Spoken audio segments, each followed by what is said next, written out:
शामिल कर रहे हैं तहसील चूनिया के इलाका तलवंडी भेड़छोड़िया बगियाना से, जहां पे जगह जगह गंदगी का ढेर वजह बीमारी बन गई है और बच्चे बड़े बूढ़े मुख्तलिफ किस्म की बीमारियों में मुब्तला हैं और बच्चे स्कूल जाने से भी कासिर हैं। और म्यूनसिपल कमेटी की तरफ से रखी गई जो डस्टबिन थी वो भी कूड़ा करकट का ढेर बन गई है और वहाँ पे से इस सफाई सुथराई का अमला मौजूद ना होने की वजह से लोग बीमारियों के जद में हैं और लोग सरापा एहतजाज भी हैं।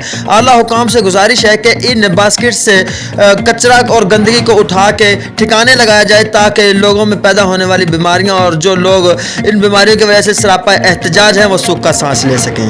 तो भाई ये भी कहा कि भी मस्जिद के सामने जो सा ये कूड़ा पड़ा हुआ है इसे जो सा ना कवर करो, मगर कोई बंदा नहीं सुनता इस बारे में। मस्जिद कौन सी है? ये राजपूता मस्जिद है, जामिया मस्जिद राजपूता।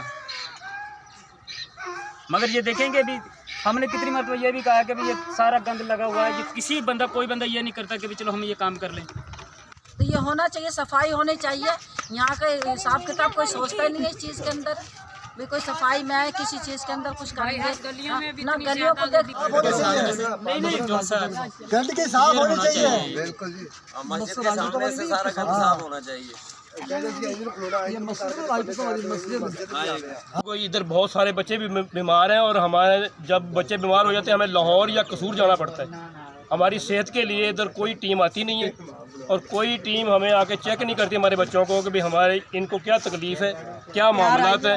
इस गांव में ये बहुत सारी गंदगी फैली हुई है, लिहाजा हुकूमत से अपील है कि इसकी ये सफाई करवाएं।